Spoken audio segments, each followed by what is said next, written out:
Bapak kangen, Neng. Bapak kangen bener, Neng. Bapak rasanya kagak percaya, Neng. Ninggalin ninggalin Bapak.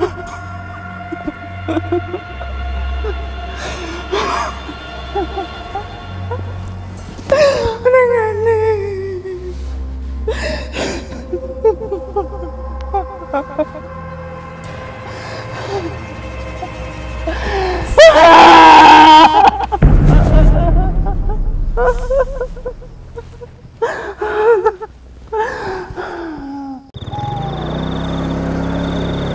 Jalanan parah bener deh.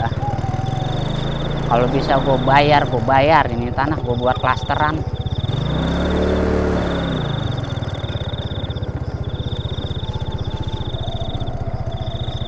Di kampung sepi amat sih, udah kayak kuburan.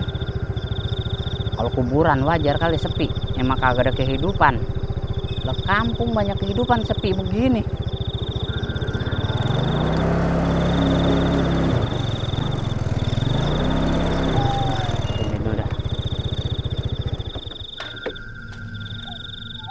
Diam lu di sini, jangan kemana-mana, tungguin gua.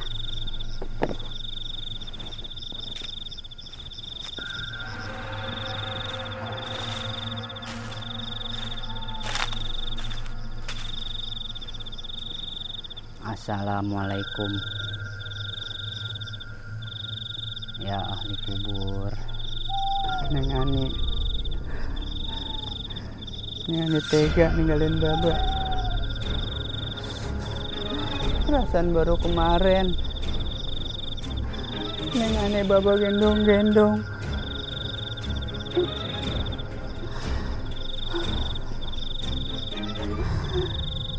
Baba kagak ikhlas, Neng.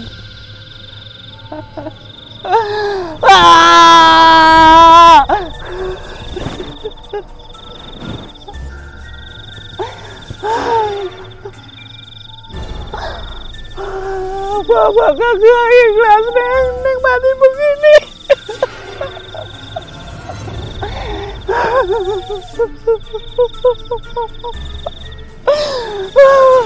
Neng Ani. Baba kagak ikhlas, Neng, kalau begini, Neng.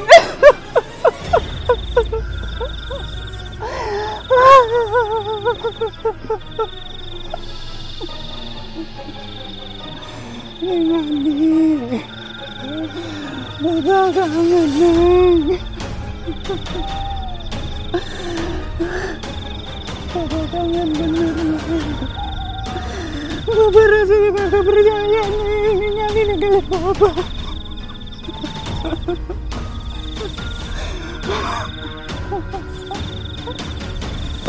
Neng Ani.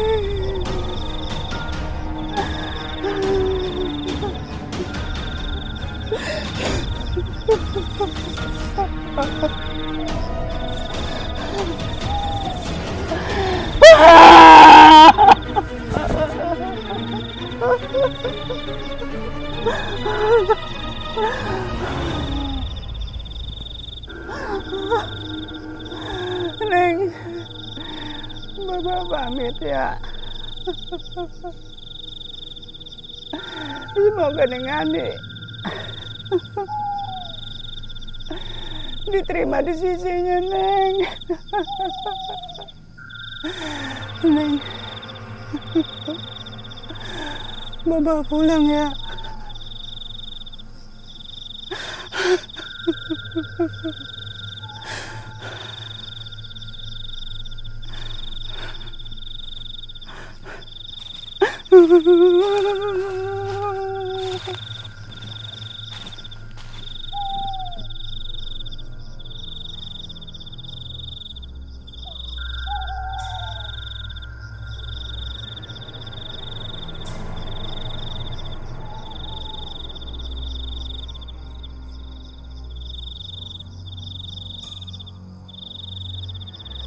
Kamu udah dapat info tentang kematian anak saya?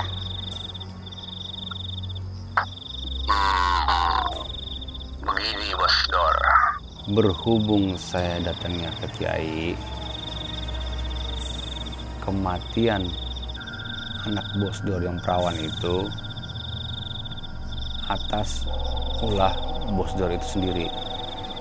Nah, oleh karena itu Bos Dor disuruh bertobat. Kamu jangan ngajarin saya. Saya ini orang kaya. Cukup dengan sedekah ke orang-orang miskin. Pahala saya mengalir di situ. Saya lebih tahu, saya lebih ngerti. Terus apa infonya dari Pak Kiai? Halo? Kalau iya, dengar bos. Dengar. Kalau infonya adalah sedikit. Bos Dor ngerti dah. Dasar orang kismin, ujung-ujungnya duit. Ya elah Bos Dor, pakai saya diomongin. Siapa sih yang ngedoyan duit? Tuyul doyan duit Bos Dor. Ya udah, kamu bilang, kamu kirim nomor rekeningnya, nanti saya transfer. Yang penting infonya harus akurat. Halo? Iya, dengar Bos Dor. Kamu lagi ngapain sih? Dengerin dulu saya ngomong pelan-pelan, jangan emosi.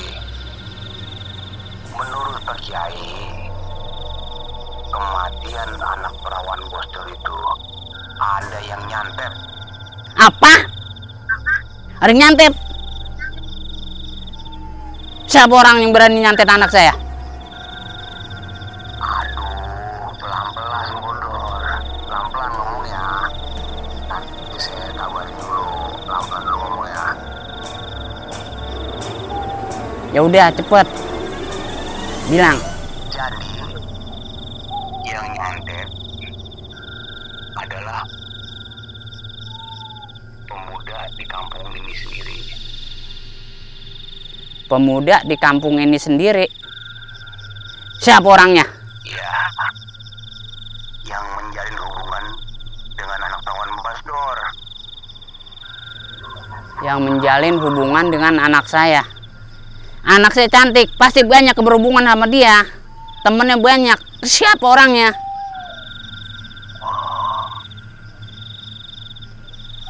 Masa nggak tahu Bos Dor? Yang orangnya kurus, Terus? mukanya agak dembang. Hah? Udah kamu bilang siapa orangnya. Tapi jangan lupa ya, ditransfer. Terus yang ngomong doang udah capek nih, udah ngasih info. Ya udah bilang siapa orangnya. Saya capek ngomong macam orang miskin macam kamu. Mau tahu siapa namanya? Cepet bilang. Nui. Apa? Nui. Ternyata lo Nui dalang dibalik kematian anak gua. Gua kagak terima Nui. Lu jangan macem-macem sama gua. Tunggu Nui balasan gua. Macem-macem lu Nui, orang kaya lu. Sama orang paling kaya di kampung ini. Awas Nui.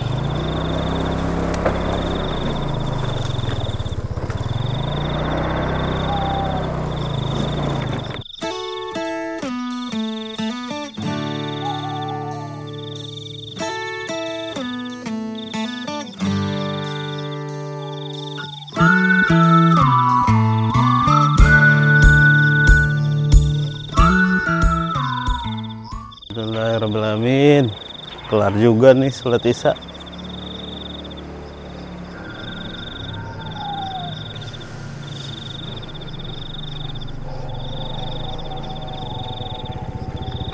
Waduh. Wah. Pak Haji, kalau jalan tuh pakai mata. Ini motor, bukan sepeda. Loh, kan situ yang mau nabrak saya tadi. Kok jadi situ yang marah? Kalau 1 titik aja motor saya lecet, Pak Haji mampu ganti? Enggak kan? Makanya kalau jalan pakai mata, jangan pakai dengkul. Astagfirullahaladzim, istighfar dor. Apaan Pak Haji? So alim, so religius. Saya juga ngerti kalau masalah itu. Memang saya anak baru kemarin. Astagfirullah. Semoga antum cepat dapat hidayah. Amin. Bismillahirrahmanirrahim. Assalamualaikum warahmatullahi wabarakatuh. Bismillah, alhamdulillah, wassalatu wassalamu ala rasulillah Sayyidina Muhammad ibni Abdillah wa ala alihi wa sahbihi wa man walah. Qalu subhanaka la ilma lana illa ma 'allamtana innaka antal alimul hakim. Rabbi syrah li sadri wa yassir li amri wahlul 'uqdatam min lisani yafqahu qawli, amma ba'd. Para hadirin, para pemirsa yang dirahmati, diberkahi oleh Allah Subhanahu wa taala. Di hari yang mana pada hari-hari ini, khususnya pada bulan Ramadan ini, Allah Subhanahu wa taala menerima daripada setiap taubat kita. Allah Subhanahu wa taala itu menunggu dari setiap istighfar kita. Allah Subhanahu wa taala itu menunggu daripada kita saat-saat kita menerima atau mengakui daripada kesalahan-kesalahan kita yang telah kita perbuat. Oleh karenanya, tema kita pada hari ini adalah babul istighfar, keutamaan-keutamaan istighfar, keutamaan-keutamaan memohon ampun kepada Allah Subhanahu wa taala. Para hadirin, para pemirsa yang dirahmati, diberkahi oleh Allah Subhanahu wa taala. Allah Subhanahu wa taala telah banyak mengulang-ulang daripada Al-Qur'an ucapan istighfar dengan ayat yang amat sangat banyak di situ. Salah satunya Allah Subhanahu wa taala berfirman, A'udzubillahi minasyaitonirrajim, wastaghfirillah innallaha kana ghafurur rahima. Dan istighfarlah kalian kepada Allah Subhanahu wa taala, karena sungguh Allah Subhanahu wa taala zat yang maha pemaaf, karena Allah Subhanahu wa taala zat yang maha pengampun. Allah Subhanahu wa taala itu zat yang maha penyayang. Dan Allah Subhanahu wa taala berfirman, "Wa may ya'mal su'an aw yadhlim nafsah tsumma yastaghfirillah yajidillaha ghafurar rahima." Barang siapa yang melakukan suatu kesalahan, barang siapa yang melakukan suatu perbuatan yang buruk, perbuatan yang keji, aw yadhlim nafsahu, atau orang tersebut menzalimi daripada dirinya sendiri atau orang lain dengan bermaksiat kepada Allah Subhanahu wa taala, tsumma yastaghfirillah, setelah dia mengetahui, setelah dia menyadari bahwasanya dia telah bersalah kepada Allah Subhanahu wa taala, dia beristighfar, yajidillaha ghafurar rahima, maka orang tersebut akan mendapati Allah Subhanahu wa taala mengampuni daripada dosa-dosanya, menyayangi daripada hamba tersebut yang mengakui daripada kesalahan dan beristighfar kepada Allah Subhanahu wa taala. Sampai-sampai Nabi Muhammad sallallahu alaihi wasallam, yang mana para nabi, para rasul itu memiliki sifat maksum, yang artinya terjaga daripada perbuatan dosa.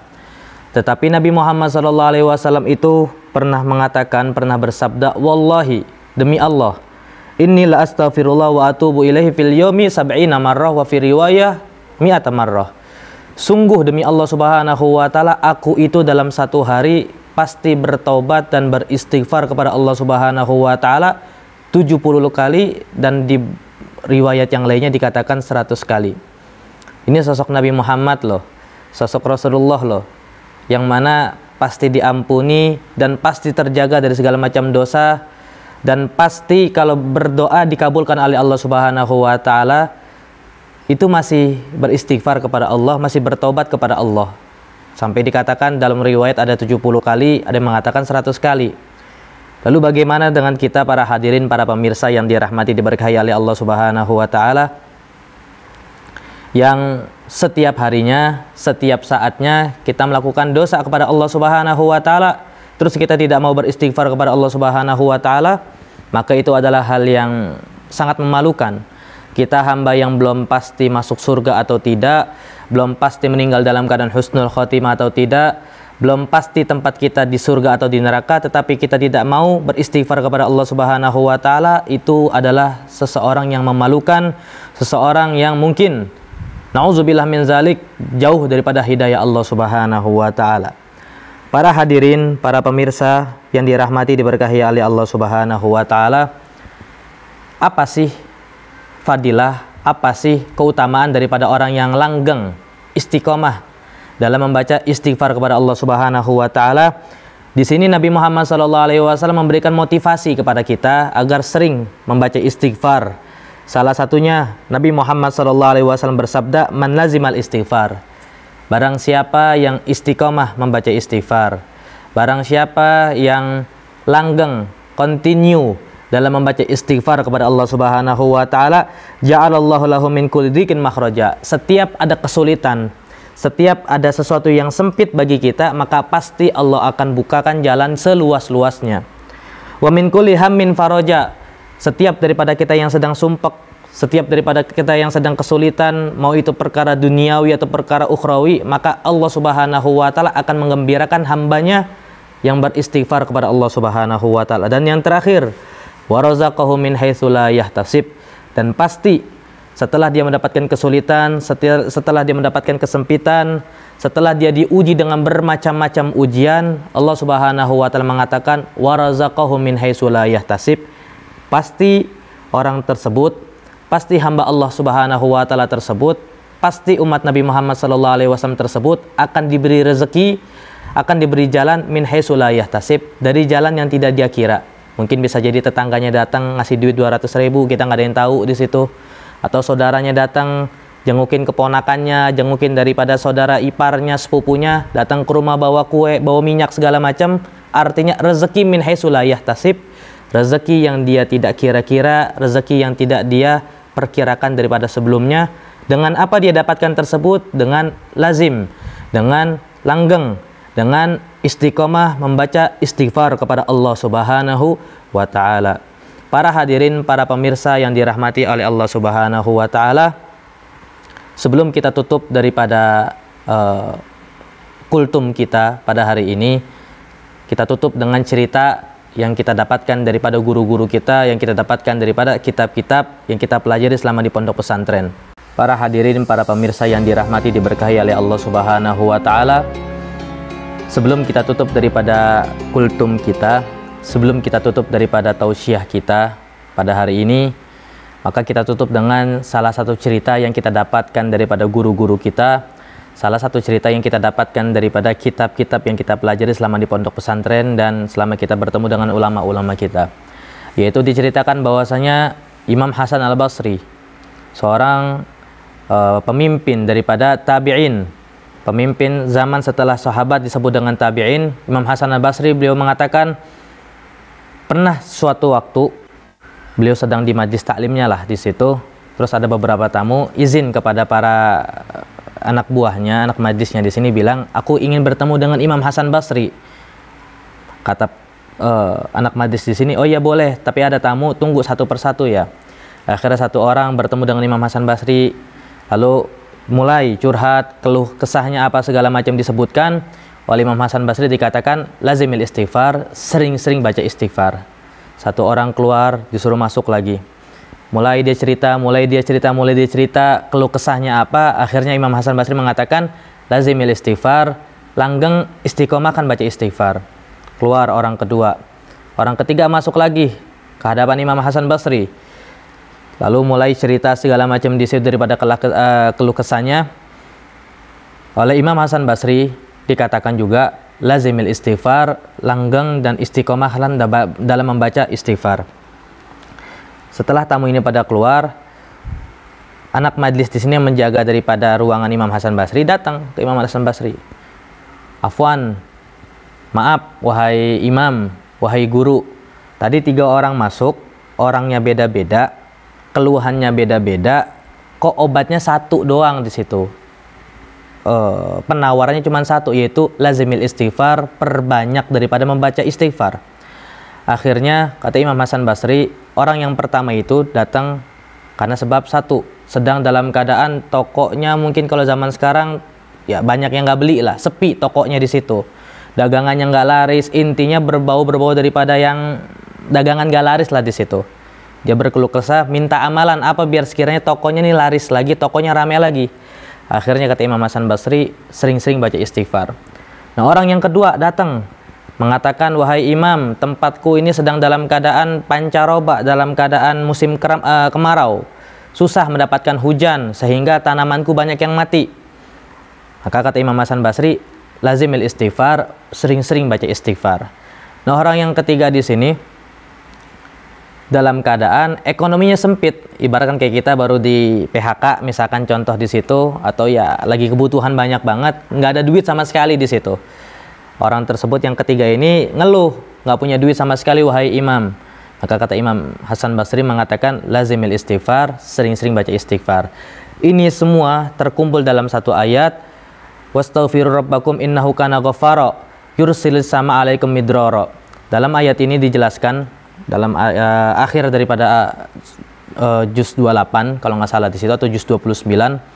Di situ Allah Subhanahu wa taala mengatakan, barang siapa yang beristighfar kepada Allah Subhanahu wa taala, maka pasti pertama Allah Subhanahu wa taala akan kirimkan keberkahan daripada langit yang berbentuk hujan.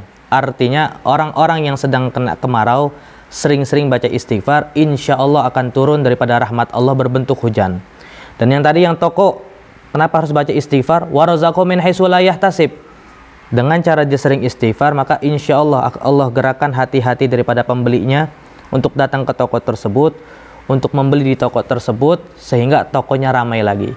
Lalu yang ketiga, warazaqu min haitsu la yahtasib. Dia nggak punya duit, dia nggak punya kerjaan, lazim istighfar, sering membaca istighfar kepada Allah Subhanahu wa taala, maka pasti orang tersebut akan mendapatkan daripada istighfar yang berkah dari Allah Subhanahu wa taala. Lalu yang selanjutnya orang tersebut akan mendapatkan ganjaran yang berbentuk di sini adalah razaqu min haitsu la yahtasib, mendapatkan rezeki yang dia tidak duga. Oleh karena itu, para hadirin, para pemirsa yang dirahmati diberkahi oleh Allah Subhanahu wa taala, rugi bagi kita yang telah mengetahui tentang fadilah membaca istighfar, rugi bagi kita yang memiliki waktu kosong yang amat sangat banyak, rugi bagi kita yang sering melaksanakan sholat 5 waktu tetapi tidak membaca wirid. Minimal setelah sholat 5 waktu kita baca astaghfirullah, astaghfirullah, astaghfirullah. Semoga karena sebab istighfar yang sedikit ini, semoga karena sebab istighfar yang mungkin dalam keadaan tidak khusyuk, tetapi karena istiqomah setelah sholat baca istighfar, sholat subuh baca istighfar, sholat zuhur baca istighfar, sholat asar baca istighfar, sholat zuhur baca istighfar, sholat maghrib isya baca istighfar, insya Allah karena kontinu membaca istighfar kepada Allah Subhanahu wa taala, insya Allah rezeki kita ditambahkan oleh Allah Subhanahu wa taala, kebutuhan kita dicukupi oleh Allah Subhanahu wa taala, diri kita, keluarga kita, dan orang yang ada di sekitar kita dijaga oleh Allah Subhanahu wa taala.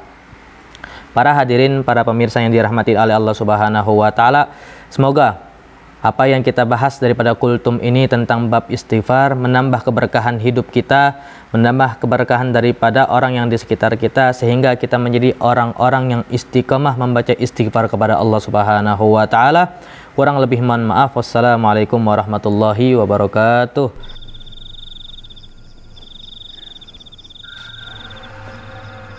Sepi amat nih.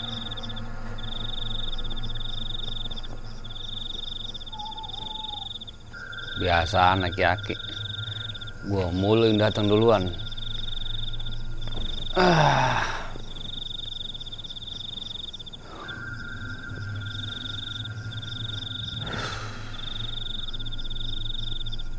Malam yang sunyi ini ku menangis sendiri, tiada yang menemani. Ya Allah, lindungi aku. Ya Allah, lindungi hamba-Mu.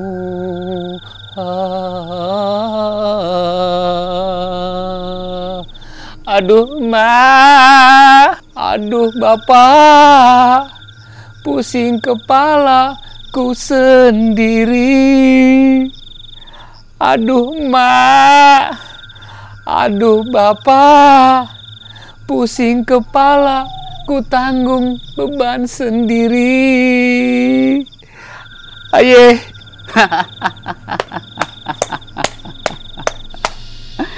Cakep dan suara lo. Coba kalau ada produser yang lewat, Terekam lu langsung. Ah, lu dateng ngagetin aja. Waduh. Udah jam berapa ini? Nebak jam segini.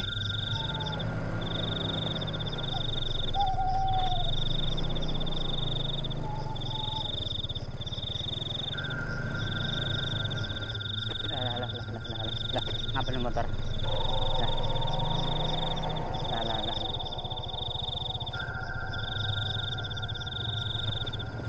Ngapain ini dia? Nah, mati lagi. Udah ngambek lagi nih motor. Baru kemarin gue servis, gue ganti oli.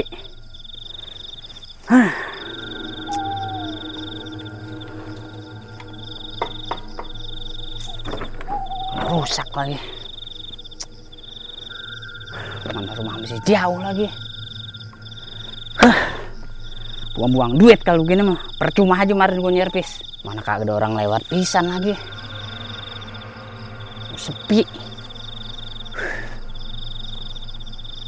Mana mana tempatnya. Kagak biasa-biasanya hawanya nih. Beda nih perandang-perinding begini. Mana gua kagak ngerti pisan sama motor. Gua mengerti sama motor. Kalau ngambek bensinnya habis. Bukan bensinnya habis.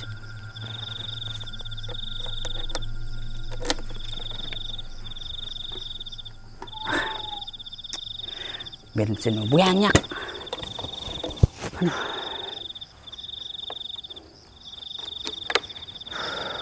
Oh iya. Telepon anak gua.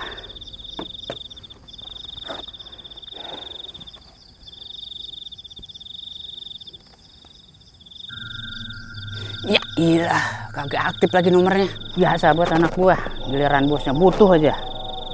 Nomornya nggak ada yang aktif. Giliran dia aja, udah. Gampang buat nelpon gua. Kok dingin banget ya? Tapi dinginnya beda nih.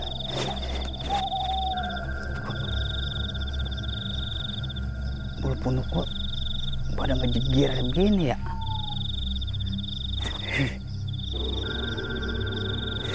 Beda nih.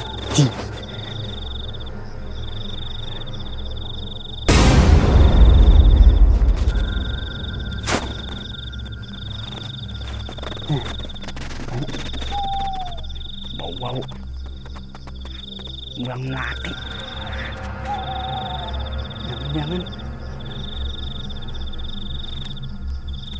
Hah?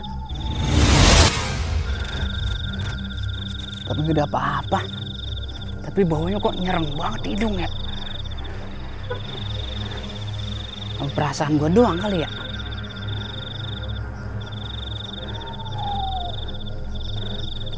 Perasaan gua doang kali ini mah.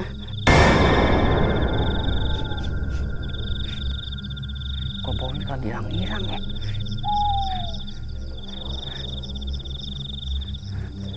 Gak ada apa-apa.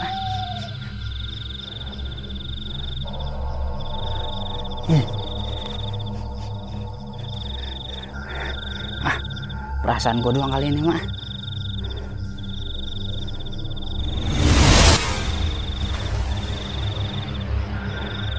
Gak apa-apa. Benar perasaan gua doang ini mah.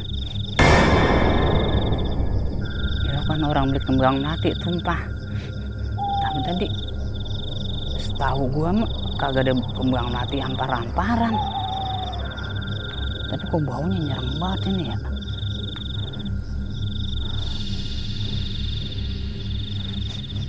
Hilang-hilang baunya.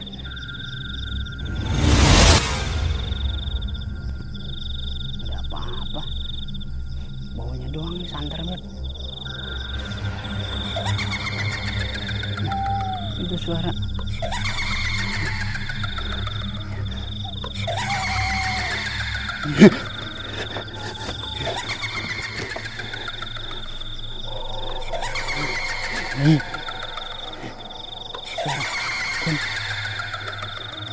Ini nggak salah lagi nih, Mak. Ngapain dia malam-malam di situ?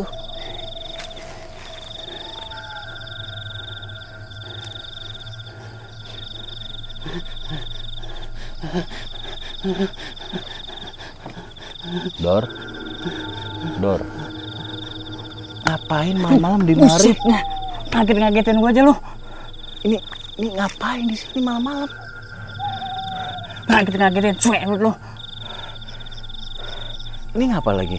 Mogok. Mogok. Ya, takutan lagi gua. Lagian Dor, kalau jadi gua mah ini motor Dor. Motor jadul begini, udah gua loakin Dor ke tukang loak. Buat apaan motor begini? Jadul. Butut. Ya, elah Dor, gak kepake sama gua mah ini mah. Jaga congoran lo. Ini jadul bukan sembarang jadul. Justru dia yang ngajakin gua kayak seperti sekarang ini. Jaga tuh congoran lo, jaga bacot lo. Elah Dor, motor kayak gini mah tetap aja jadul Dor. Kagak bisa diapa-apain, jadul tetap jadul Dor. Ini coba gua cek dulu Dor. Kerusakan ada di lebah mana ini mesin?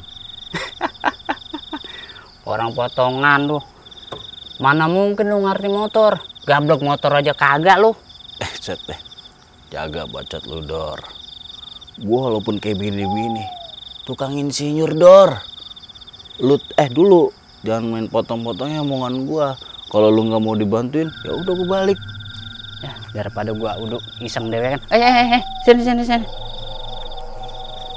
Nah, butuh kan lu. Perlu dewek sini mana? Samping kanan kiri kebun depan. Iseng kan lu. Gua pengen tahu kebisaan lu.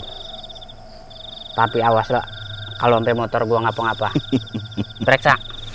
Dor, gua sekolah insinyur 4 tahun Dor. Dari sekolahnya lama bener Dor. Keluarin duitnya Dor. Berapa miliar lo gua keluarin? Ya udah sekarang lu periksa apa motor gua kerusakan ini. Tar dulu. Kasih berapa nih gua? Di mana-mana juga kerja dulu, duit belakangan. Dor, insinyur, sekolahnya mahal 4 tahun. Udah berapa miliar yang gua keluarin? Begini dong mah kecil gua kerjain. Ya terus lu minta berapa? Terus terang aja sama gua. Gua lagi butuh ini, buru-buru gua pengen pulang. 1 juta. Gimana? 1 juta Dor. 1 juta, enak aja lu minta 1 juta. Mau lu kira duit 1 juta dikit? Buset Dor, lu kan orang kaya. Ini duit tuh banyak banget Dor. Masa iya lu ditimbang 1 juta kagak mampu? Sekarang gini, buru-buru gua kasih lu seperempatnya. Wah gak bisa Dor. Ya udah kalau nggak mau gue balikin Dor ah. Gimana Dor? Jadi gimana? Setengah biarin deh lu kerjain. Kagak bisa. 1 juta Dor, gua kerjain. Ayo, gimana? Gimana ya? Gua kagak kasih. Gua yang kudu. Ini dijamin hidup, tokcer, lancar jaya, jalannya tanpa mogok-mogok Dor. 1 juta Dor. Jangan ditawar-tawar lagi. Aduh. Ayo. Lama banget. Dibang ngitung 1 juta doang. Ya udah gua ngalah dah sama lu dah. 1, Tuh. 2, 3, 4, 5, 6, Iyalah pakai dibalik begini. 7, 8, 9, 10. Udah. Dulu Dor. Yang benar ngitungnya. Jangan korupsi lo. Akur Dor. Kalau gini kan sama-sama enak kita. Masa Dor. Lu kerjain tuh motor gua tuh. Ini mah hal yang gampang dan mudah Dor. Lu mah tenang aja, tinggal terima beres Dor. Gampang. Padahal mau ketimbang modal. Bacot doang, ngerti mah kagak gua beginian. Ngerti kagak lo? Apa sih Dor? Ini kan lagi gua cek, gua analisa. Ini motor diagnosa. Pelan-pelan gebrakin, ntar motor gua rusak. Tiba motor jadul. Diam udah, sabar. Duit udah gua kasih juga lu, lama banget. Gue pengen tahu nih diagnosanya apa motor. Gue dibawel banget. Ini lah. Ini lagi nih motor. Akur. Putus. Lu sebenarnya bisa apa kagak sih? Lu bawel betul, gue balik Bawel banget lu. Wah, bocah bener-bener ini. kerjain gua. Makanya Dor, sabar. Gua kan lagi ngecek ini motor, sabar. Ini duit gua terima, gua nggak bakalan kabur. Kagak sabaran banget lu ah. Diam. Kan gitu, gua udah ngantuk, mata gua tidur ini. Diri situ. Diri. Kalau diem mau gua tolongin gak nih? Buruan. Oh, ini banyak cincong ah. Diam. Buset, berarti bentuk ya doang ini. Mandor. Lama bener bocah kerjaannya. Ini Dor. Tuh. Apa gua kata? Beres. Tadi emang gua kagak hidup ya. Yah. Dor, beda yang sekolahnya insinyur sama yang sekolah tiba nyampe depan gerbang, oh beda. Dah, terbalik. Naik Dor. Jadi lama banget ah. Pelan-pelan. Ki, tau nggak? Gosipnya kesian banget ya. Anak Komando Cuplai matinya tragis, mengenaskan Ki. Ya kalau itu sih Dan, udah kodratnya alam, sesuai amal dan perbuatannya. Kan tahu sendiri Mandor Cuplai, sombong, galak. Satu lagi Dan, ngeglajisnya ini Dan kagak hilang-hilang. Iya bener. Itu mah udah sesuai, itu mah udah hukum karma. Tapi menurut analisa gua dan dari berbagai lembaga survei mengatakan kematian seperti ini dikarenakan kena santet Ki. Bisa juga Dan. Apa jangan-jangan Nui pelakunya ya? Kagak mungkin Ki. Bocah kuplai begitu. Mana berani dia. Lagian mana punya duit dia ke dukun. Bocah pengangguran begitu.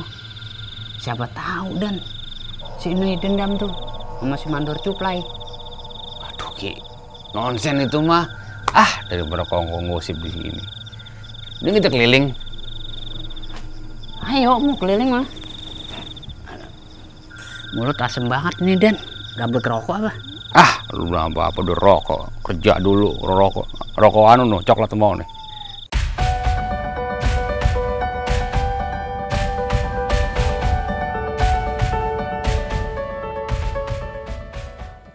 Si Nui nggak bisa dibiarin kalau gini. Walaupun gimana Nui harus terima pembalasan dari gue ini. Terus terang gue kagak terima gini sama si Nui. Anak semata wayang gue mati sia-sia. Awas lu Nui. Pokoknya kalau lu kagak mati di tangan gue Nui, jangan salahin gue. Orang paling kaya di kampung ini. Kalau sampai lu kelihatan di depan mata kepala gua, jangan salahin gua Nui. Abis lo pokoknya. Loh. Kenapa lagi nih mobil?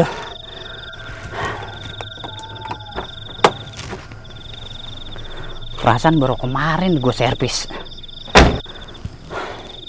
Jadi ngedadak aja lagi segala ngambek lagi. Mobil mogok. Kalau ada orang mah enak ini. Gue minta bantuin dorong. Kalau begini mau kagak mau ini dorong dewek kan. Aduh. Kalau ada orang pisan. Wah ya apa nyampe-nya kalau gini. Lu ngapain Dor? Kayak bocah kagak hidup. Malam-malam dorong mobil. Untung ada lu orang susah. Bantuin gue ngapa? Dorong mobil. Gue udah capek bener. Ntar gue bagi duit. Ya. Dor. Katanya orang kaya. Mobil jadul lagi diurusin. Ngomong-ngomong, yang mobil kemarin mana itu? Yang gadian, udah ditebus. Lagian, biasanya kebo naik mobil. Lagi ngapa didorong? Tuntun aja bisa. Enggak. Yang udah dikasih gocap. Berani bayar berapa, Dor? Gue suruh dorong mobil. Pendidikannya aja mahal, berpangkat tuh. Tapi kalau emang ada ininya, boleh dah. Ya udah, sekarang begini aja. Nyampe rumah. Cepet. Malah Dor, 200.000 dapat apa? Ini minimal ya, orang pangkat kayak gua. 500.000, 1 juta, 2 juta, 100.000. Lu ngeremehin gua, Dor. Ya udah, sekarang begini. Terus terang aja. Lo mintanya berapa? Yang penting mobil gua nyampe garasi. Ini minimal mobil-mobil gini, mobil tua nih. Sama buat teman yang punya. Berat.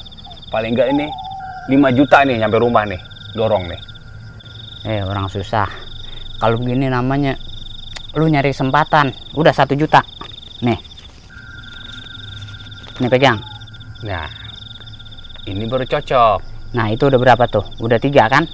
3, 4, 5, 6, 7, 8, 9, 10. Udah juta ya. Nah, ini baru cocok. Ayo. Didorong. Belakang lu. Di belakang. Iya. Pakai tenaga. Ayo. Udah. Lah, mana tenaganya nih? Kagak bergerak pisan. Dorong yang bener, pakai tenaga. Wait. Lu kan udah gue bayar 1 juta. Lu yang ngedorong, gue yang di depan. Ini gimana urusannya? Iya ya. Gue kalau ngeliat duit Dor suka lali. Lu turun lu. Udah buka. Buka. Gak nyuruh, lalu buka dewek. Ya cuma buka doang. Masa gue bukain pintu orang susah ya? Sono belakang. Belakang. Lah iya, yang dorong belakang, gue di depan. Udah pewe tanggung Udah sono buruan, udah malam, gue buru-buru ini, mata gue sepet banget nih. Tar dulu. Ayo. Aduh. Ini mobil banyak dosa kali, Dor. Dorong apa, mana naganya sih lu? Aduh, Dor. Udah mobil tua masih dirawatin aja. Nggak sebanding nih mah sama bayarannya. Ngedumel mulu lu. Udah dorong. Mana masih jauh lagi. Ayo, sip, dikit lagi. Ayo, Dor. Mau nyampe garasi nih. Aduh.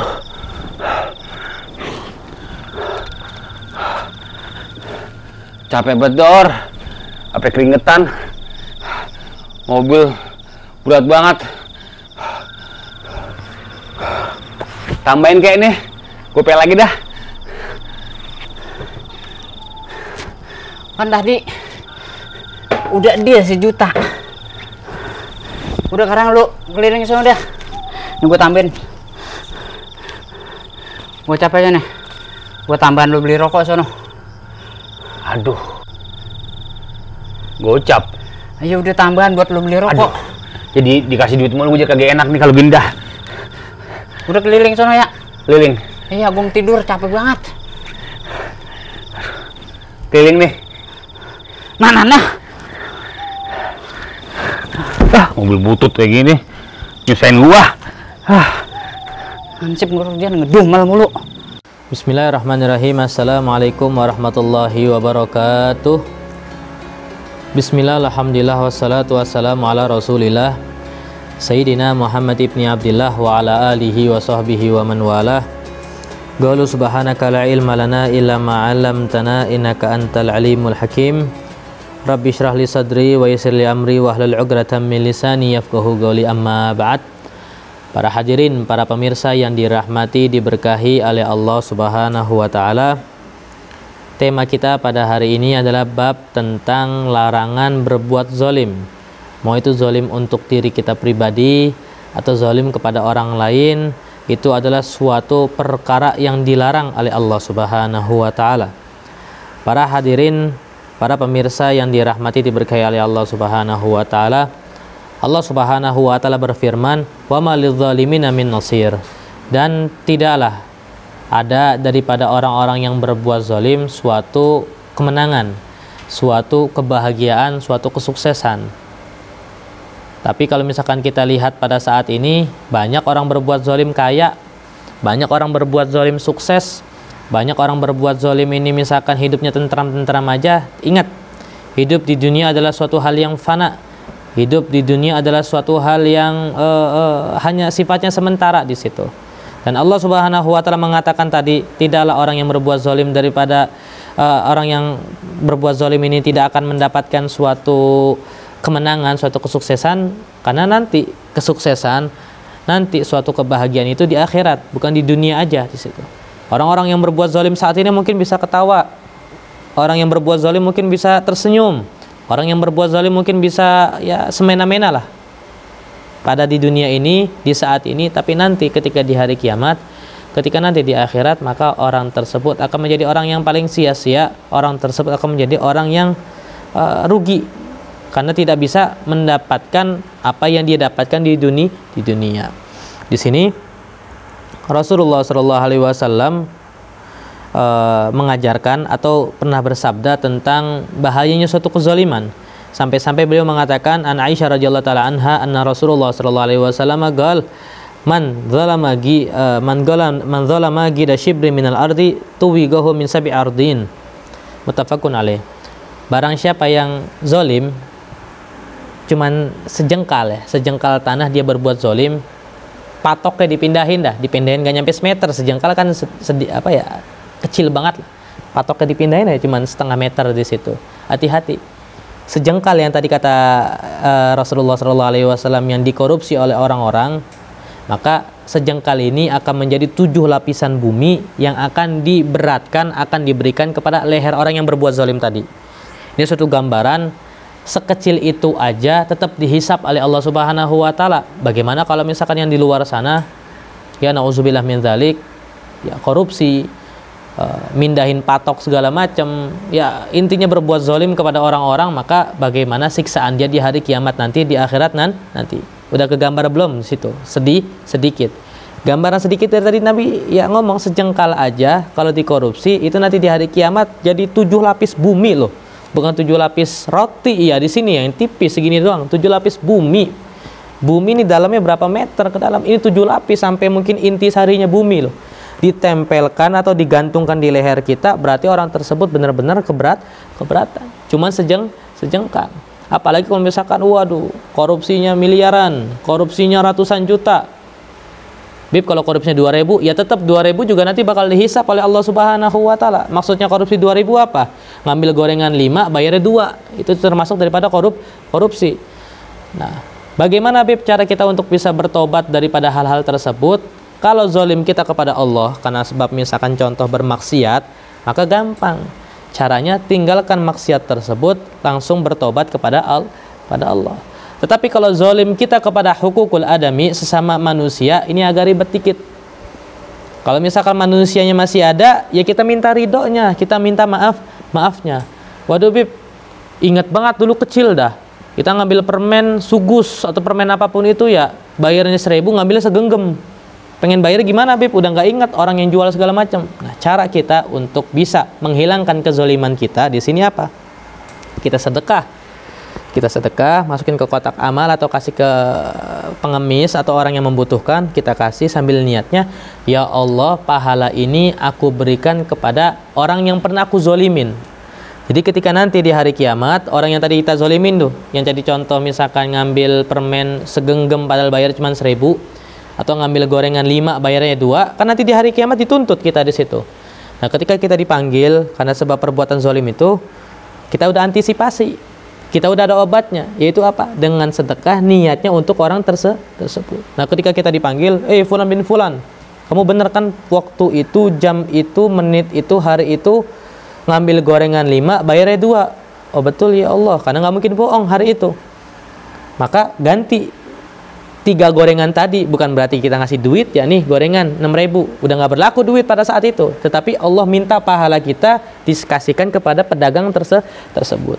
Nah, pas Allah pengen ngambil pahala kita untuk dikasihkan orang yang tadi kita zolimin, maka akan keluar tuh tadi yang misalkan goceng atau 10.000 kita akan keluar.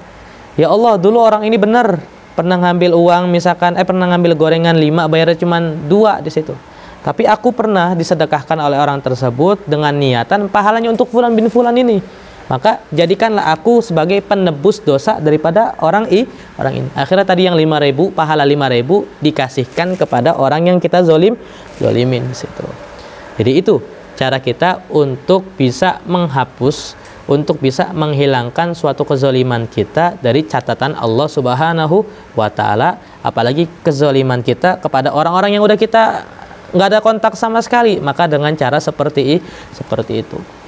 Jadi jangan sampai setelah kita mengetahui larangan tentang zolim, larangan atau hisab atau siksaan orang yang berbuat zolim, terus kita cuman bertobat aja, nggak bisa di situ. Kita harus ingat-ingat siapa ya orang yang aku zolimin ya, siapa ya orang yang dulu sering kita tipu ya, siapa ya. Nah siapa ini kita catat, setiap sedekah kita niatkan untuk orang-orang tersebut agar apa? Agar nanti di hari kiamat ketika mereka menuntut kita bisa jawab dengan gampang karena sedekah kita niatnya untuk mereka. Diterima nggak, Bib? Insya Allah diterima selama harta yang kita sedekahkan adalah harta yang halal dan harta milik kita.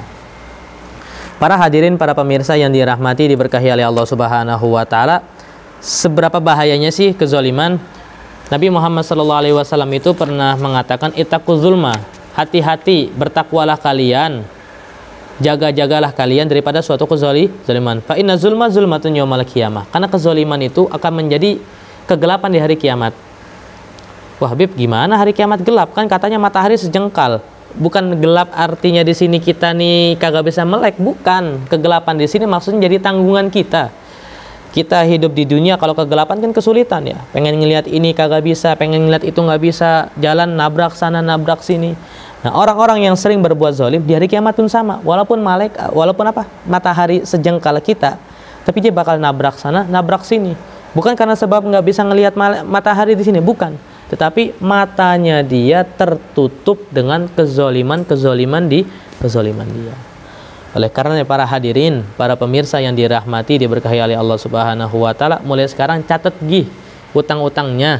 Catat gih kesalahannya. Bisa dibayar ya alhamdulillah, nggak bisa kita bayar ya kita ngomong sama orang tersebut, atau kita bilang sama anak-anak kita bilang sama keluarga kita agar ditanggung oleh mereka. Kalau masalah yang tadi orangnya misalkan udah nggak tahu di mana, atau orangnya udah meninggal dunia, orangnya udah nggak ada bersama kita, gimana caranya? Caranya dengan sedekah. Setiap sedekah niatkan sebagian pahala ini untuk mereka-mereka yang telah kita zolimin. Agar apa?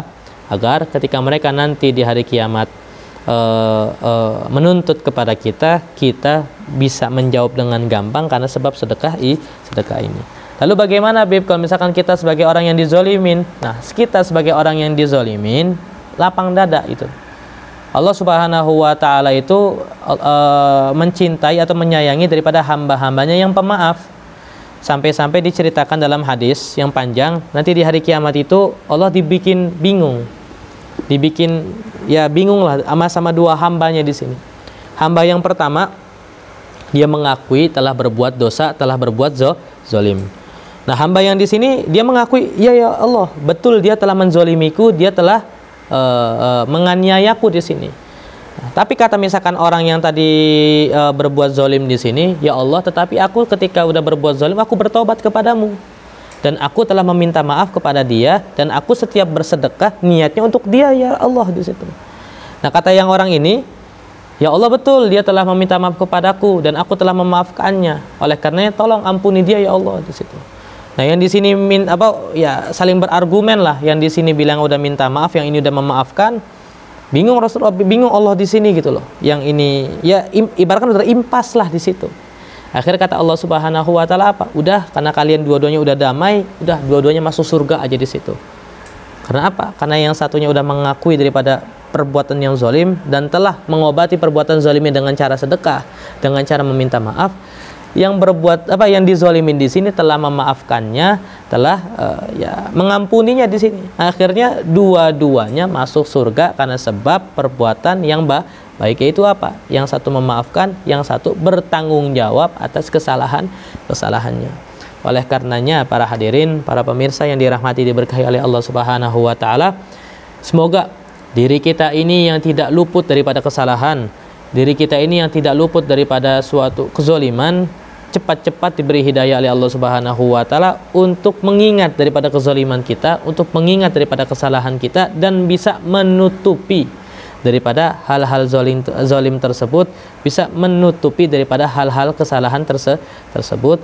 Agar apa? Agar tidak meninggal kita, tidak bertemu kita dengan Allah Subhanahu wa taala kecuali dosa-dosa kita telah diampuni oleh Allah Subhanahu wa taala, dan mereka-mereka yang kita zalimi telah mengampuni kita, telah memaafkan kita, sehingga insya Allah kita mendapatkan ridha Allah Subhanahu wa taala dan mendapatkan ampunan daripada Allah Subhanahu wa taala. Amin ya rabbal alamin.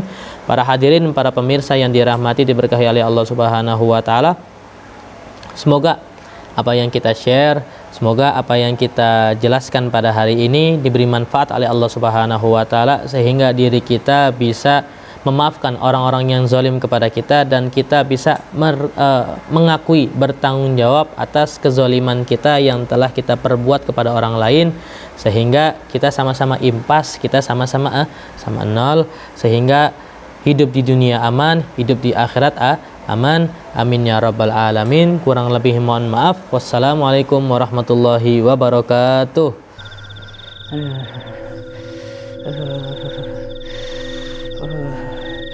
Gatel amat sih ya.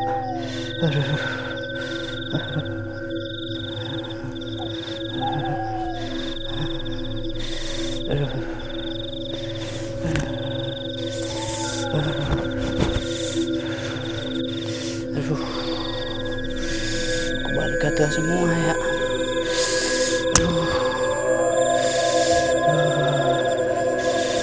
Kenapa sih lagi nih ya?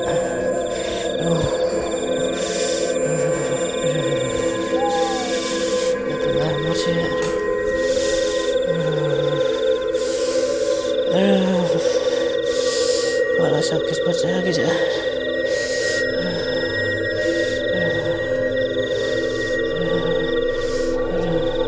Udah nih ngani lakinya pijitin ini.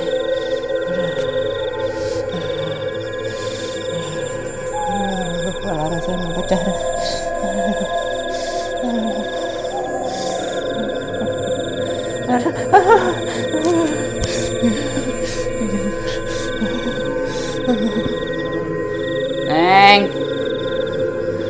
Neng Ani, Neng di mana Neng?